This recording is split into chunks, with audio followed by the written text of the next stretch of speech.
como eu disse, este é um domingo de novos inícios e hoje à noite começaremos uma nova série de mensagens em um dos livros mais ricos, mais densos e mais exigentes de toda a Bíblia, mas eu creio que é um dos livros mais indispensáveis da vida cristã, porque creio eu que nenhum crente pode entender a mensagem do Antigo Testamento e o seu cumprimento na pessoa de Jesus sem estudar a carta aos Hebreus. Nós vamos caminhar aqui semana a semana, capítulo por capítulo, versículo por versículo desta carta preciosa, e pelas minhas contas começaremos hoje e devemos terminar lá para a Páscoa do ano que vem. Então não temos pressa, queremos esmiuçar o texto e absorver tudo o que ele tem para nos ensinar.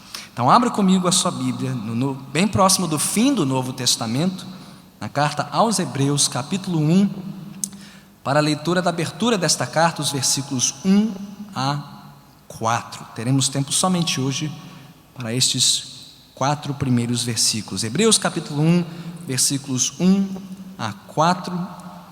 E tendo encontrado o texto, fique de pé comigo em reverência à leitura da palavra do Senhor.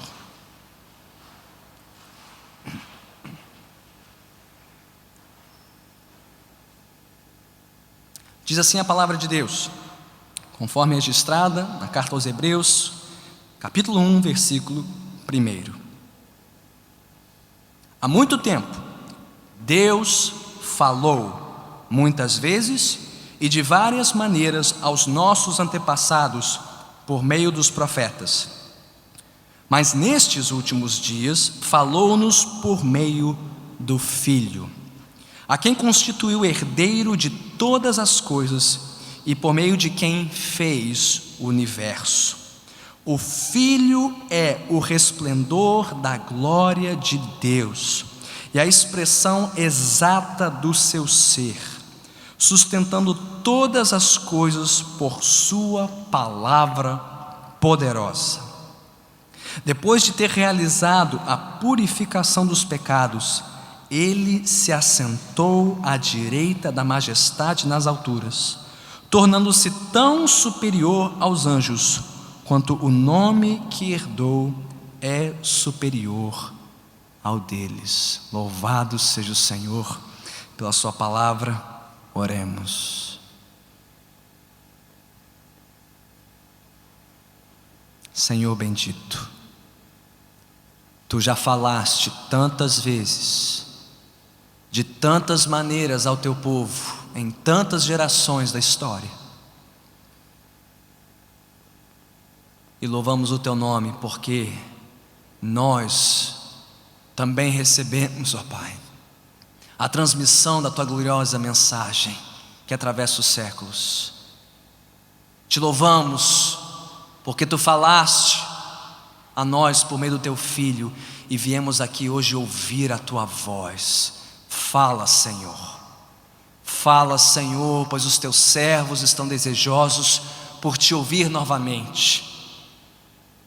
Ó Senhor, dá-nos ouvidos para compreender e receber a Tua palavra com humildade, com submissão, com rendição. Mas também, Senhor, desvenda os nossos olhos para contemplarmos as maravilhas da grandeza daquele que é merecedor de toda a honra, toda a glória e todo o louvor, Teu santo Filho Jesus Cristo, que vive e reina para todo sempre.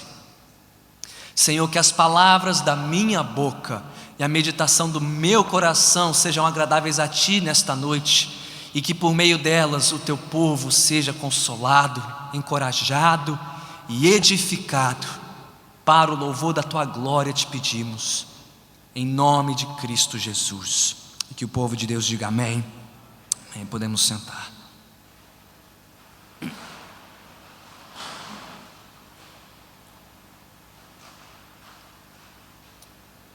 A nossa curta vida nesta terra não é apenas repleta de decisões, ela é definida pelas decisões que tomamos. Todas as decisões que tomamos nesta vida são importantes, mas algumas delas são mais importantes do que as outras. Com quem casaremos? Com quem constituiremos uma família? Como criaremos os nossos filhos, a próxima geração da nossa casa? Como investiremos os anos mais produtivos desta vida dura e curta? E por fim, a quem entregaremos a herança de todo o nosso trabalho, de todo o nosso esforço ao longo desses anos? Estas são as maiores decisões, algumas das maiores decisões que precisamos tomar ao longo da nossa jornada. Do hemisfério ao norte ao hemisfério sul, do ocidente ao oriente, a igreja também está diante de uma decisão tremenda. E não é a decisão sobre que estilos de culto devemos adotar ou não, que estratégias missionárias devemos priorizar ou não, ou que agendas devemos abraçar. Há uma decisão mais importante pesando sobre a igreja por todo o mundo em nossa época, e é a seguinte: a quem a igreja ouvirá e quem ela seguirá? A voz de Deus ou a voz do mundo? Em países onde a igreja está sendo perseguida, cristãos estão se perguntando a quem eles devem ouvir mais: ao Senhor Jesus Cristo ou aos governantes que lhes oprimem, que lhes confiscam os bens, que ameaçam a sua vida e tiram a vida dos seus entes queridos?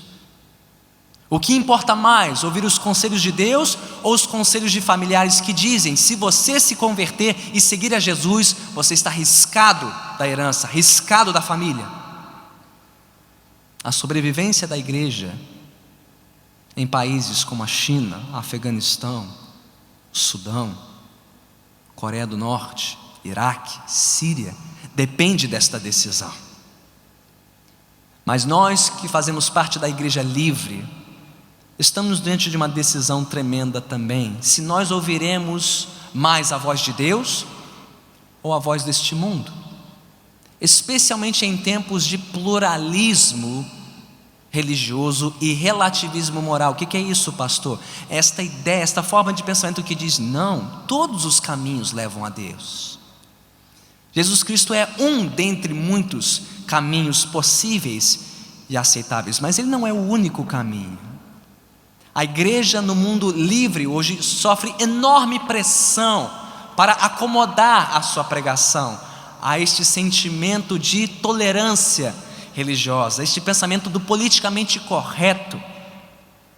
E não só no nosso credo, mas também na nossa conduta, como nós definimos casamento, gênero, o que é certo e errado, o que é aceitável ou não aos olhos de Deus. A igreja hoje no mundo livre está debaixo de uma enorme pressão para se adequar às sensibilidades e preferências dos homens, mais do que a voz de Deus. Diante desta encruzilhada, a decisão dessa geração influenciará não só os rumos da igreja do presente, como também o rumo das próximas gerações. E meus irmãos e minhas irmãs, pelas decisões que nós tomarmos hoje, os nossos filhos e netos ou nos abençoarão ou nos amaldiçoarão. Como bem disse Charles Spurgeon há mais de 100 anos, quando a sua igreja, sua denominação estava diante de uma encruzilhada de seguir ou não as preferências da cultura, ele disse: se nós virarmos para a direita e obedecermos a Deus, os nossos filhos nos abençoarão. Se virarmos para a esquerda e ouvirmos ao mundo, os nossos filhos nos amaldiçoarão. Toda a geração da igreja, em todo lugar, em todo canto desta terra, precisa tomar esta decisão: quem ela ouvirá? Quem ela seguirá? Quem importa mais, Deus ou o mundo? Porém, esta não é a primeira nem a única vez em que a igreja se viu numa encruzilhada e diante de uma decisão de tamanha magnitude. Quando nós abrimos a carta aos Hebreus, nós nos deparamos com um grupo de pessoas que também estavam numa encruzilhada, que tinham que escolher entre Deus ou o mundo, entre agradar as pessoas ao seu redor ou agradar ao Senhor da igreja. Como indicado pelo título antigo desta carta aos Hebreus, muito provavelmente os primeiros leitores eram cristãos de origem judaica, ou seja, cristãos que nasceram no judaísmo, de origem judaica, mas que em algum momento se converteram ao cristianismo e que pagaram um alto preço por tomarem essa decisão. Nós sabemos disso porque, com o andamento da carta, lá no capítulo 10, o autor fala aos seus leitores como eles foram rechaçados, tiveram seus bens confiscados, sofreram quando se converteram ao Evangelho. E o autor quer mostrar, principalmente, a partir da mensagem do Antigo Testamento, muito querida do judaísmo, dos judeus, ou seja, dos de origem hebraica, que eles deveriam continuar pagando este preço. Porém, com o passar do tempo, passados vários anos da sua conversão, esses judeus cristãos ou hebreus convertidos ao cristianismo tiveram que pagar um preço cada vez mais alto e mais custoso para manterem-se fiéis a Cristo. Isto porque a oposição à igreja no Império Romano cresceu. Sabemos disso porque ouvimos falar no final desta carta sobre prisões, sobre sofrer até o ponto de derramar sangue. Ouvimos bem próximo da conclusão da carta que um dos líderes da igreja de Timóteo acabara de ser solto da prisão. Havia rumores de mais prisões, mais oposição, e se os intérpretes estiverem certos, que dizem que defendem a ideia de que os primeiros leitores desta carta vieram da Itália, provavelmente moravam em Roma, isso por conta da citação lá no versículo 24 do capítulo 13, dos irmãos da Itália que lhe enviavam saudações. Se eles estavam lá próximos da sede do Império Romano, sob o trono de Nero, então eles estavam na mira do inimigo, estavam lá na linha de frente, seriam os próximos a pagarem o preço, um alto preço, por confessarem a Jesus. O que aconteceu? Alguns desses cristãos de origem judaica decidiram se afastar da igreja, se afastar dos encontros cristãos. Sabemos disso porque o capítulo 10, versículo 25 diz isso. Não deixem de se reunir como igreja, como é o costume de alguns. Alguns estavam se afastando para se proteger e estavam se associando novamente ao judaísmo, voltando para as sinagogas onde eles costumavam cultuar a Deus, se associando novamente a todo o sistema sacrificial do judaísmo. Por quê? Porque, diferente do cristianismo, o judaísmo era uma religião aceita pelos romanos, era uma religião lícita, não perseguida. Já o cristianismo, não. E muitos desses judeus cristãos estavam diante de uma decisão semelhante.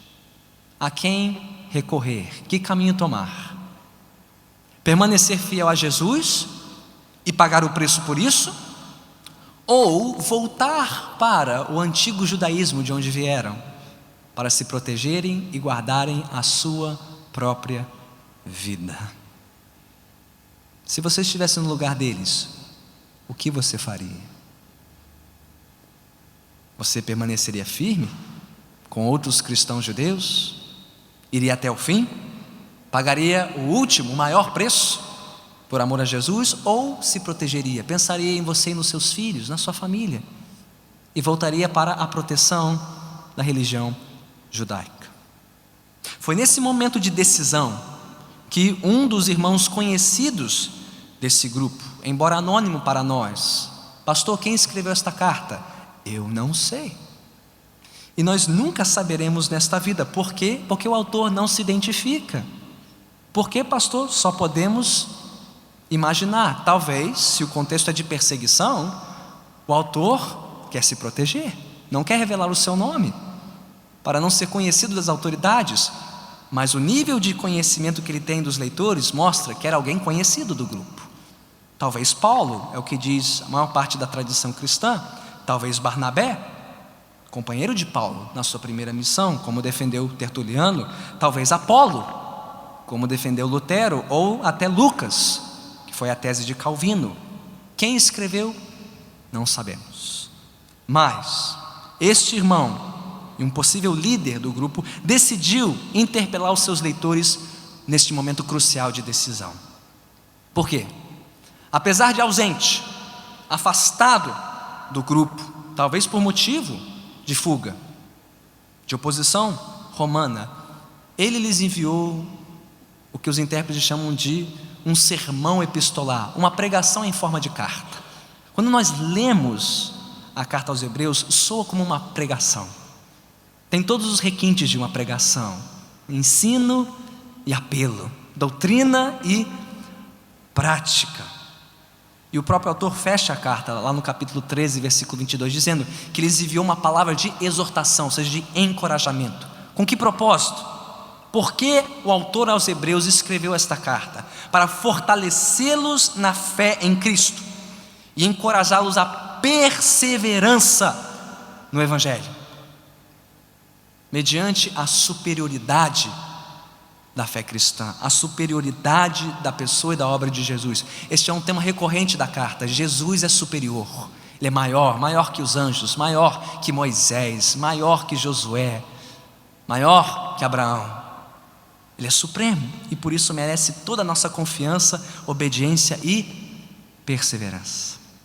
A carta então se divide em momentos de ensino e momentos de apelo, como toda boa pregação. Mas podemos dividir de maneira rude a carta em duas porções principais. Do capítulo 1 até metade do capítulo 10, versículo 18, temos um ensino sobre a superioridade de Cristo. E é ali que gastaremos a maior parte do nosso tempo. Mas, no final da carta, a partir do versículo 19 do capítulo 10 até o fim, veremos a exortação à fé e à perseverança em Cristo. Então, ensino e exortação, doutrina e prática. Num sermão em forma de carta a um grupo que precisava tomar uma decisão radical. Então eu pergunto a todos que estão aqui: há alguém aqui entre nós desejoso por saber por que o cristianismo é o caminho superior a todos os demais? Há alguém aqui frio na fé e fraco no amor, que precisa de um novo vigor, de novo encorajamento para a sua caminhada com Cristo? Alguém aqui entre nós assim?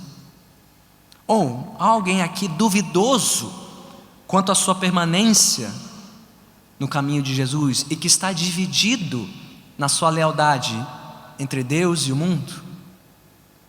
Se você se encaixar em qualquer um desses grupos ou em todos eles, saiba, você está no lugar certo, diante do livro certo, a carta aos Hebreus.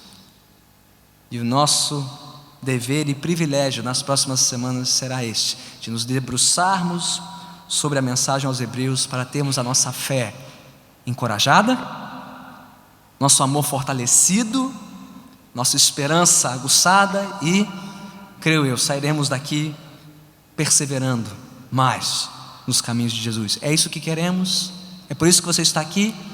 Vamos adiante, vamos em frente. Hebreus capítulo 1, versículos 1 a 4. Chega de introdução, vamos para o conteúdo da mensagem. E Hebreus começa com um tremendo cartão de visitas.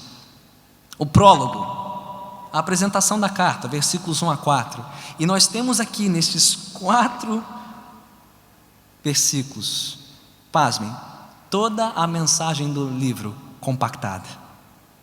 Todos os principais temas do livro estão aqui, já nestes 4 primeiros versículos, que falam sobre a revelação suprema de Deus no seu Filho.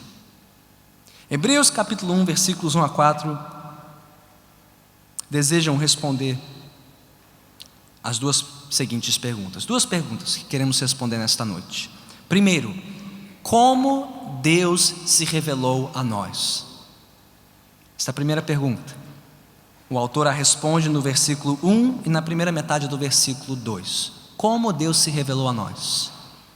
E segundo, quem é esse Filho por meio de quem Deus se revelou a nós? Está lá na segunda metade do versículo 2 e nos versículos 3 e 4. O texto se divide naturalmente nessas 2 partes. Como Deus se revelou a nós e quem é esse Filho por meio de quem Deus se revelou a nós. Vamos responder a primeira pergunta. Olhe comigo para o texto. Hebreus 1, 1 e 2. Como Deus se revelou a nós? Qual é a resposta do autor? Há muito tempo, Deus falou. Deus falou. Deus não foi descoberto. Deus não foi alcançado por meio das práticas religiosas dos homens, como dizem as religiões antigas do mundo. Deus não foi sonhado, imaginado, inventado, concebido pela mente humana, como dizem as ciências sociais modernas. Não, Deus falou. Nós não revelamos Deus, Deus se revelou a nós. Nós não fomos à caça de Deus, Deus veio ao nosso encontro. O homem não fabricou Deus, não criou Deus, Deus é quem nos criou e falou conosco. Essa é a distinção mais clara da pessoa de Deus em toda a Bíblia. Os autores do Antigo Testamento dizem isso, como o salmista, no Salmo 115, quando compara o verdadeiro Deus com os ídolos das nações. Ele diz: os ídolos das nações têm olhos, mas não veem, boca, mas não falam, pés, mas não andam. Eles têm aparência de vida, mas não têm vida, porque eles foram criados, fabricados pelos homens. Eles foram vistos, mas eles não têm voz, porque não têm vida. O Deus verdadeiro tem vida, porque Ele tem voz, Ele falou, Ele criou tudo pelo poder da sua palavra. Deus falou. É uma das afirmações mais radicais de toda a Bíblia, desde Gênesis capítulo 1. E poderíamos falar muito mais sobre isso, mas o propósito aqui é este, da passagem. Se Deus falou, Deus quer ser ouvido. Se o seu filho chegar em casa, ou ao caminho de casa, souber que papai quer falar com ele, o que passa pela cabeça do filho? Meu pai quer falar comigo? Ou você recebe um recado dizendo: olha, sua esposa está te aguardando em casa para uma conversa. Maridos, pais, vocês sabem que essas são notícias que já nos preparam o espírito, já nos fazem pensar: o que aconteceu? O que vem por aí? Como é que vai ser essa conversa?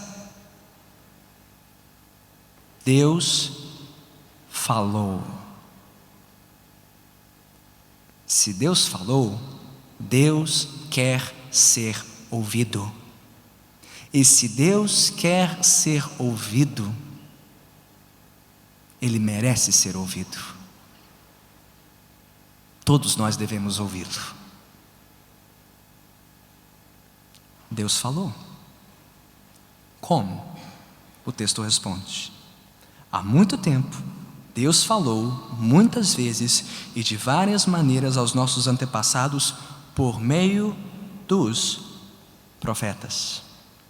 Há muito tempo, Deus falou muitas vezes e de muitas maneiras.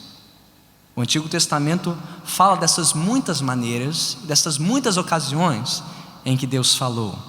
Abrimos o culto lendo o Salmo 19, Deus falando a nós por meio da sua criação. Os céus declaram, anunciam, proclamam a glória do Criador. Deus fala por meio da sua criação. Salmo 19. Deus fala por meio da história, dos seus feitos. Salmo 105, Salmo 106. Mas Deus falou especialmente por meio dos seus mensageiros inspirados e autorizados, os profetas do Antigo Testamento. Às vezes em sonho, às vezes em revelação, e às vezes por inspiração direta da sua mensagem. O autor aqui deixa isso muito claro. Há muito tempo, Deus falou muitas vezes e de várias maneiras aos nossos antepassados por meio dos profetas. Por que ele diz isso desta forma? Lembre-se, ele está escrevendo para quem? Cristãos vindos de onde? Do judaísmo, pessoas que cresceram ouvindo os profetas, ouvindo a leitura da lei, e que reconheciam no Antigo Testamento a voz de Deus. O autor está dando crédito aos seus leitores, dizendo: sim, o que Deus falou por meio dos profetas é importante, tem proveito para os nossos dias, devemos ouvir o que eles têm a dizer. E meus irmãos, se os primeiros leitores desta carta acreditavam que o Antigo Testamento representa a voz de Deus, quanto mais nós cristãos do século 21 devemos dar importância devida ao Antigo Testamento. Mas eu temo que muitos de nós desdenham a revelação dos profetas. Eu não estou falando aqui de hereges que simplesmente rasgam as páginas do Antigo Testamento e dizem que isso não é revelação de Deus. Tem pastores e pregadores que dizem isso. Eu não estou falando sobre isso. Eles são hereges, birutas, malucos, doidos. Porque o texto é muito claro. Deus falou por meio dos profetas. É Deus quem fala nas páginas do Antigo Testamento. Mas há muitos cristãos que reconhecem que Deus falou no Antigo Testamento, mas dizem: não, mas Ele falou mais claramente no Novo Testamento. Se podemos ouvir um pouquinho dos Salmos, um pouquinho dos Provérbios, tá bom, tá de bom tamanho, mas Levítico, pastor, 1º e 2º Crônicas, quem merece aquelas genealogias? Como assim Deus falou por meio dessas coisas? Meus irmãos, o que disse Paulo ao seu jovem discípulo Timóteo? Toda Escritura é inspirada por Deus. Diga comigo: toda Escritura é inspirada por Deus. O que quer dizer que toda ela é útil, porque é a voz de Deus. Então devemos conhecer toda a Bíblia. Mas como bem disse J.C. Ryle, ministro anglicano do século XIX, inglês, para ser um cristão completo é necessário conhecer a Bíblia completa. Conhecer parte da Bíblia nos condena a sermos parcialmente cristãos, a conhecermos a voz de Deus em parte. Mas, diz o autor aos Hebreus, Deus falou por meio dos profetas aos nossos antepassados. A mensagem deles é importante e é valiosa, mas ela é incompleta e insuficiente. Por quê? A mensagem do Antigo Testamento é uma mensagem que aguarda o seu cumprimento no Novo Testamento em Jesus Cristo. E não sou apenas eu que digo isso, o autor aos Hebreus diz isso. Há muito tempo, versículo 1, Deus falou muitas vezes e de várias maneiras aos nossos antepassados por meio dos profetas, mas nestes últimos dias falou-nos por meio do Filho. Ou seja, com a chegada deste Filho, e já já o autor dirá: que Filho é esse? Quem é Ele? Mas com a chegada do Filho de Deus, chegou a revelação final e completa de Deus ao mundo. Sim, o Antigo Testamento é importante, mas só entendemos a mensagem do Antigo Testamento se entendermos bem a mensagem do Novo Testamento. O que diz sobre o Filho. O Filho é o cumprimento de todas as profecias, de todas as histórias, de todas as instituições do povo de Israel. E aqui o autor já mostrou suas cartas. Porque o que ele fará nos próximos capítulos é isso. Nós ouviremos porções inteiras e extensas do Antigo Testamento. Imagens de tabernáculos, sacrifícios, sacerdotes, a história de Moisés, Josué, Abraão, tudo vindo de onde? Antigo Testamento. E eu estou dizendo, olha, tudo isso aponta para o Filho, Cristo, a consumação desse sistema sacrificial, o autor de uma nova e melhor aliança. O autor já mostrou aqui, a que veio. Ele quer dar crédito à voz de Deus no Antigo Testamento, mas ele quer mostrar, olha, o cumprimento disso está aqui no Novo Testamento, no Filho que Deus enviou, na pessoa e na mensagem do Filho de Deus, Jesus Cristo. Mas pastor, o autor não falou em Jesus aqui. Não, ele falará de Jesus só no capítulo 2, versículo 9. Mas ele já está identificando o Filho de Deus como aquele que se encarnou na pessoa de Jesus, aquele maior que os anjos, que foi feito menor que os anjos, que se encarnou na pessoa de Jesus. Ele e somente Ele é a revelação final de Deus, revelação final e suficiente. Ninguém vem depois de Jesus com uma revelação melhor ou mais completa. Nem Maomé, profeta do Islã, nem Buda, Siddhartha Gautama, profeta do budismo, nem o Papa, o porta-voz inspirado, diz a tradição católica romana, nem Ellen White, profetisa fundadora, falsa profetisa fundadora do Adventismo, nem Joseph Smith, profeta fundador dos Mormons, do mormonismo, nem Charles Russell, profeta fundador dos Testemunhos de Jeová, e nem Allan Kardec, falso profeta fundador do espiritismo kardecista. Nenhum deles tem a revelação final e suficiente, nenhum deles é superior ao Filho, porque o que Deus falou no Filho fecha a história, encerra o assunto, acabou. É no Filho que Deus falou nesses últimos dias. E que ninguém ouse dizer que sabe mais que o Filho, porque se Deus falou por meio do Filho, é o Filho que devemos ouvir. O que o Pai disse para Pedro, Tiago e João no Monte da Transfiguração? Este é o meu Filho, de quem me agrado, ouçam-no. Ouçam somente o Filho e mais ninguém. Ninguém mais que diz falar em nome de Deus. Se Deus falou plenamente, suficientemente e finalmente por meio do seu Filho, os nossos ouvidos pertencem a Ele e a mais ninguém. E você está ouvindo quem?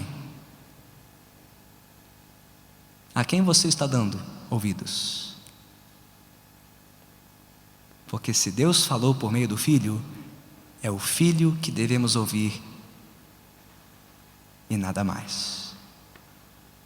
Todos aqueles que falam agora em nome de Deus se reportam ao Filho. Então já respondemos a primeira pergunta. Como Deus se revelou a nós?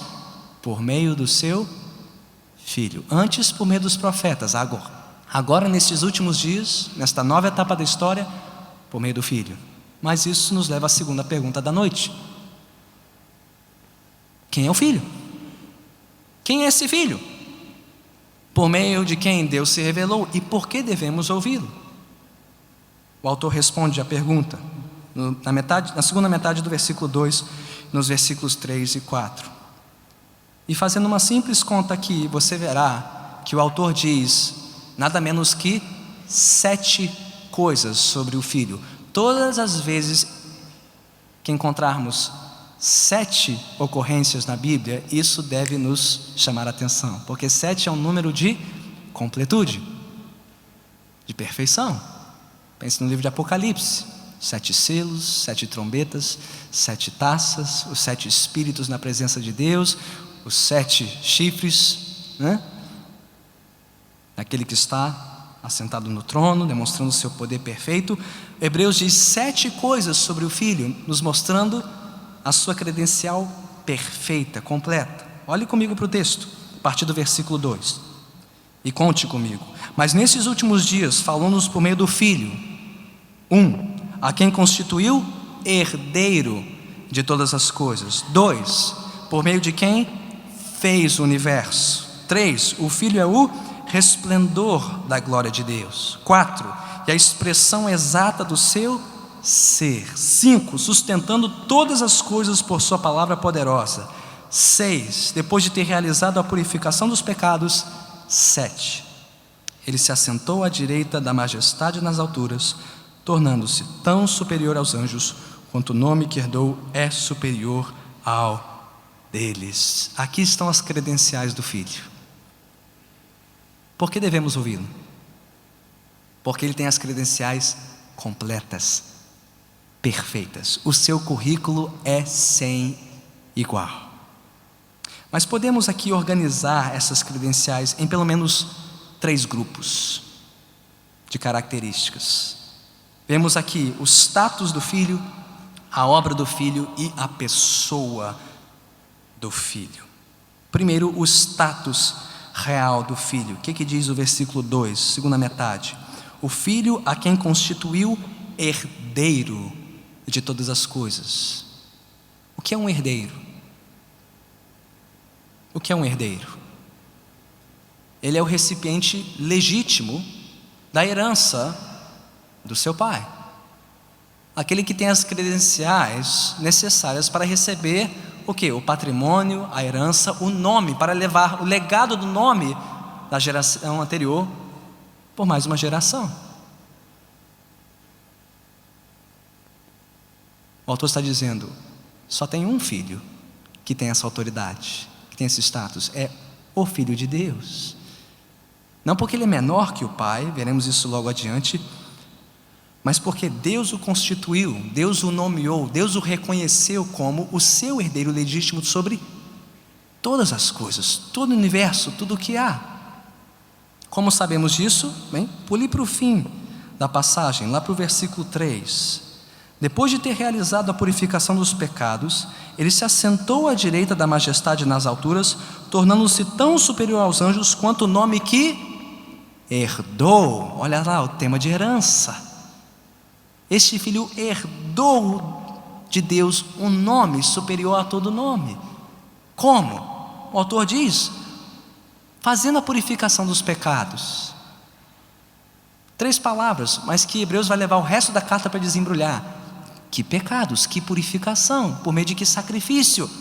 O autor responderá, mas ele já está dizendo, olha, esse herdeiro, por meio de quem Deus falou, ele veio com um propósito: fazer purificação de pecados, morrer, sangrar, oferecer-se em sacrifício para comprar para si um povo. E Deus o ressuscitou. Deus reconheceu o seu sacrifício e o elevou às alturas, onde ele está sentado à direita da majestade. O que senta à direita de um rei é aquele que é reconhecido como seu herdeiro, detentor do seu poder, da sua autoridade. Fala de alguém reconhecido, exaltado e de uma obra completa. O autor já está dizendo, por que o filho é o herdeiro?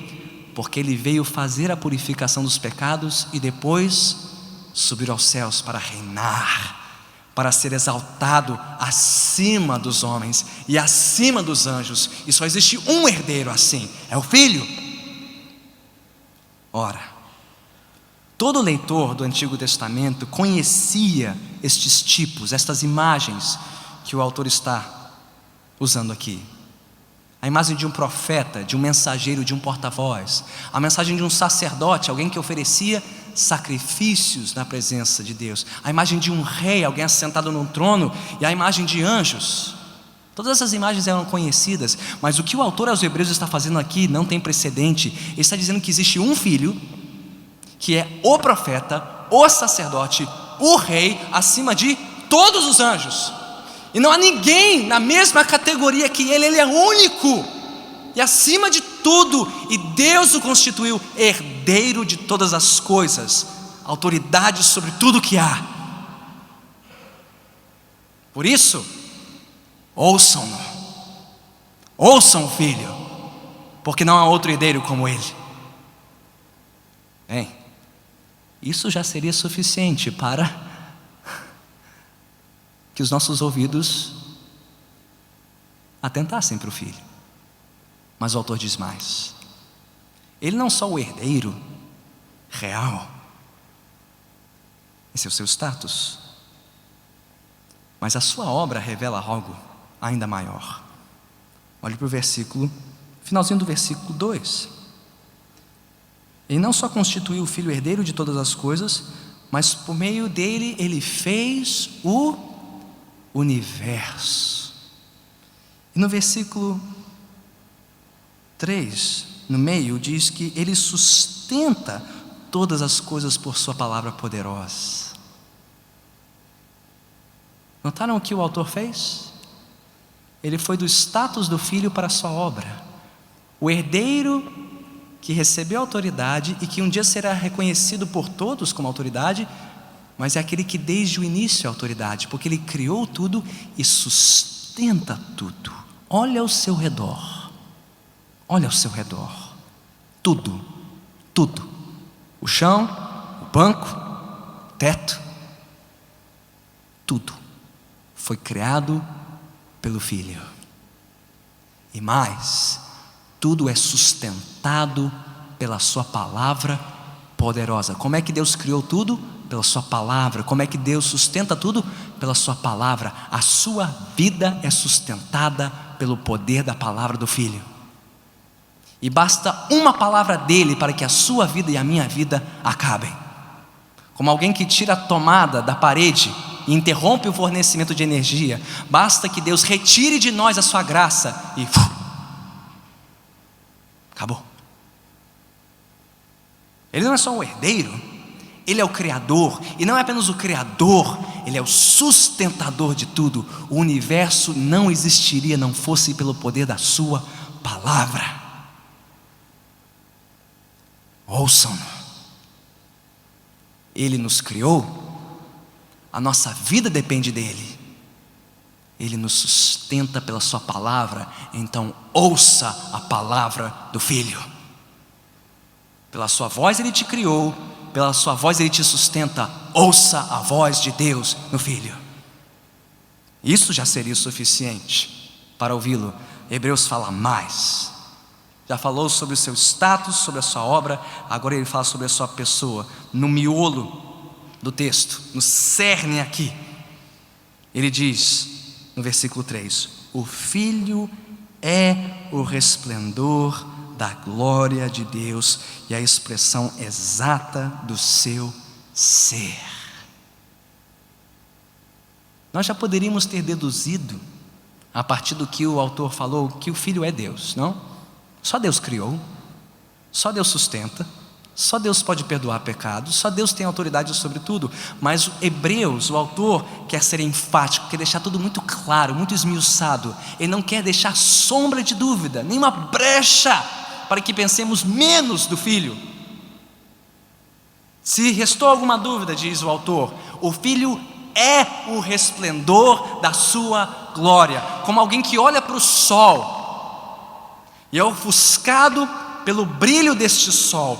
Se tão somente olharmos para o Filho, veremos nele a mesma glória que há no Pai, em Deus. Esta imagem foi tão forte na mente dos primeiros leitores da Bíblia, que foi uma das imagens prediletas dos pais antigos, ao falarem sobre Jesus. Quem já estudou um pouquinho de história da igreja sabe, um dos mais antigos credos da igreja, o credo niceno, diz que Jesus é verdadeiro Deus de verdadeiro Deus, luz de luz. Assim como os raios do sol são inseparáveis do sol, o Filho é inseparável de Deus. Ele é o resplendor, o refulgor da glória deste Deus. E mais, ele é a expressão exata do seu ser, a impressão fiel e fidedigna do seu caráter. A imagem aqui é de um selo que colocado sobre a cera quente deixaria na cera a imagem exata, a representação fiel daquele selo. Diz o autor, o Filho é a expressão exata, a representação fiel de Deus em seu caráter e em sua essência, ou seja, coexistente, coeterno, coigual, luz de luz, verdadeiro Deus de verdadeiro Deus. Esse é o Filho por meio de quem Deus falou, por meio de quem Deus se revelou, o herdeiro, profeta, sacerdote, rei, criador, sustentador, luz de luz, verdadeiro Deus de verdadeiro Deus. Ouvi-lo é sabedoria e vida, ignorá-lo é tolice e morte. E não há terceira opção. Ou ouvimos o Filho para a nossa vida, ou ignoramos e abandonamos o Filho para a nossa morte. Era isso que os hebreus precisavam ouvir no momento de decisão, e é isso que a igreja precisa ouvir hoje em pleno século 21. Os nossos ouvidos precisam voltar-se para o Filho, porque não existe outro como Ele. Agora, meus irmãos, no mundo em que vivemos, como dissemos, tempos de tolerância religiosa, do politicamente correto, pluralismo religioso, relativismo moral, não é bem assim, não existe um só caminho, não existe uma só religião, você tem a sua, eu tenho a minha, e lá no fim todos os caminhos levarão a Deus. Nós não podemos nos acomodar, não podemos nos acanhar, e não podemos nos acovardar. Não podemos afirmar em sã consciência, à luz do que acabamos de ouvir, que Jesus é apenas um caminho dentre muitos. Nem tampouco apenas o meu caminho, ou a minha religião. O texto permite apenas uma conclusão: Jesus, o Filho de Deus, é o único caminho, a única verdade e a única vida. Pastor, não dá mais para falar isso nesses dias. Por que não? Pastor, isso vai soar arrogante.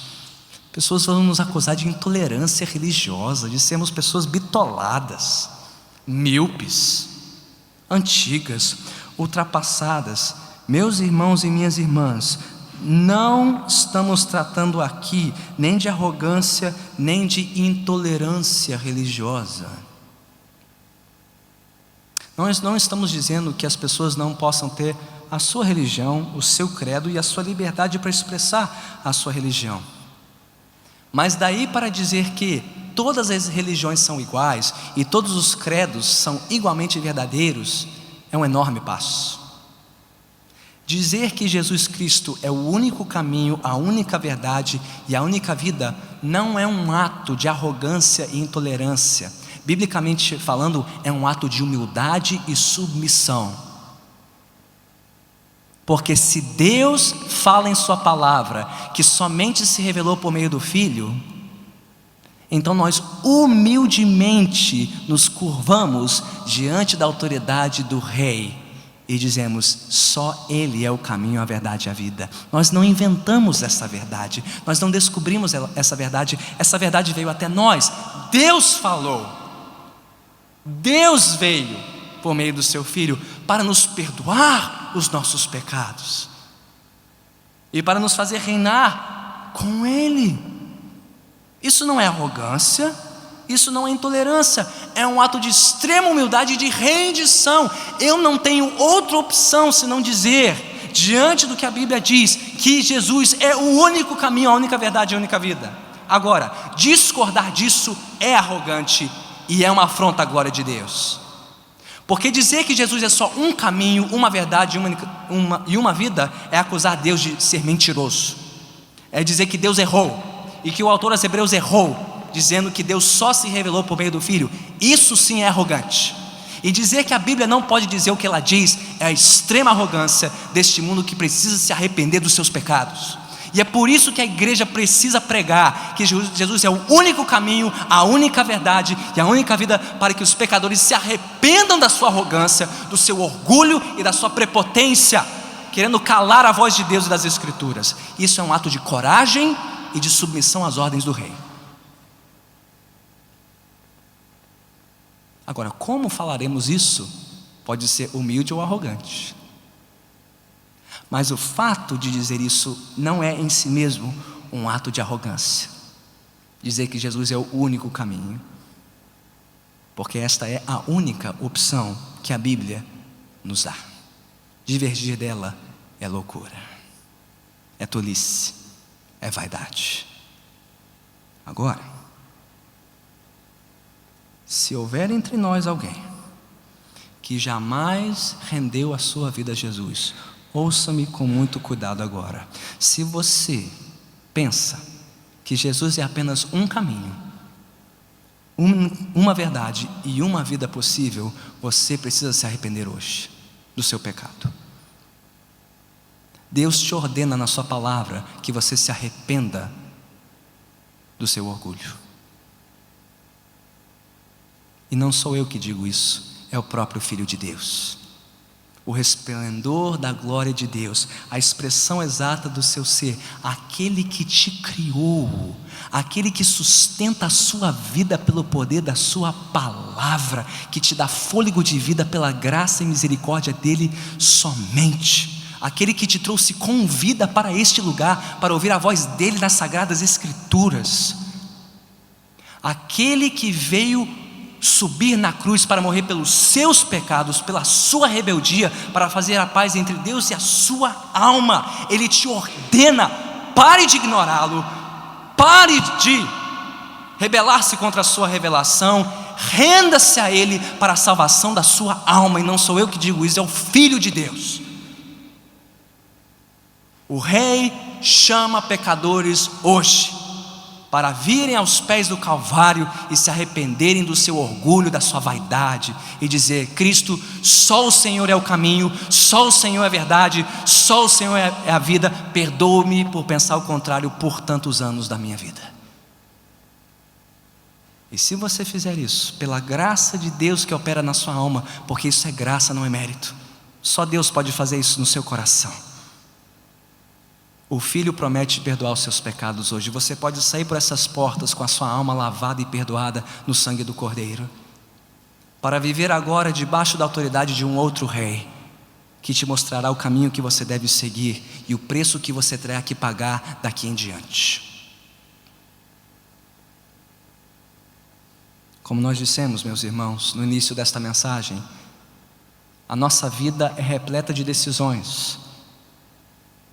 E a nossa vida é definida pelas nossas decisões. E a maior e mais importante decisão que alguém pode tomar nesta vida é esta: eu vou ouvir a voz de Deus no Filho ou não? Se você disser não nesta noite, não há esperança para você.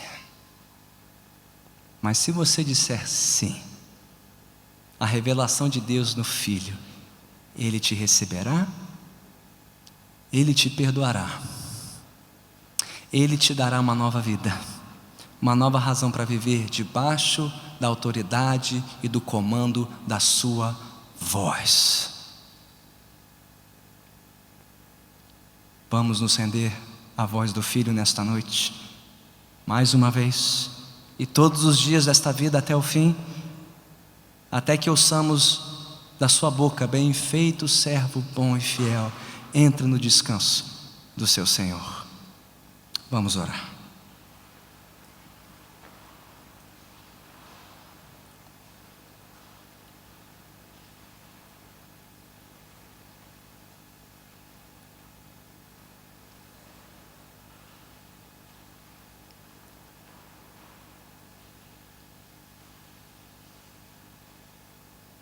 Obrigado, Senhor,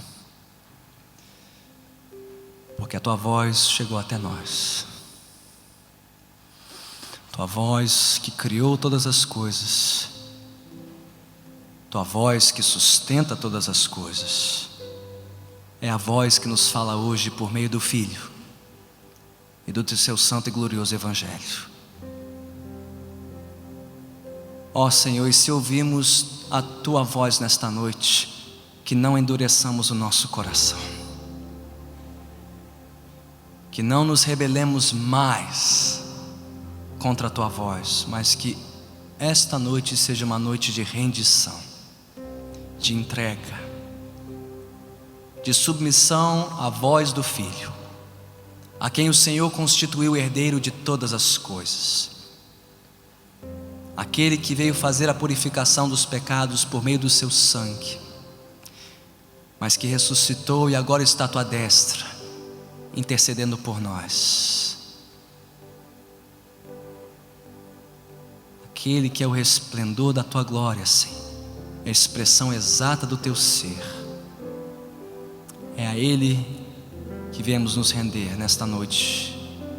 Para alguns talvez pela primeira vez, e por estes eu peço, Senhor, converte os seus corações. Mude a inclinação das suas almas de uma inclinação rebelde e resistente para uma inclinação rendida e entregue à Tua voz poderosa. Mas não só por esses, mas por aqueles que estão duvidosos, divididos entre Ti e este mundo, que a Tua voz hoje nos coloque no nosso devido lugar e nos mostre, Senhor, que nós somos servos Teus, comprados por Ti para sermos herdeiros com o Filho, para sentarmos aos Teus pés e aprendermos mais e mais de Ti. Senhor, que nunca nos cansemos de ouvir a Tua voz, nunca nos cansemos de ouvir a Tua palavra e de proclamar esta palavra com coragem e graça para um mundo perdido nos seus pecados. Ó Senhor, nos rendemos à Tua palavra nesta noite, com contrição, com arrependimento, mas com amor, alegria e ação de graça. Obrigado, Senhor. Obrigado pela Tua palavra, viva e eficaz. Conduze-nos por esta palavra, conduze-nos nesta vida, pelo poder da Tua voz, que tudo criou e tudo sustenta, inclusive a nós. E Te daremos por tudo isso toda a honra, toda a glória e todo o louvor, em nome de Cristo Jesus. E aqueles que assim concordam, digam amém.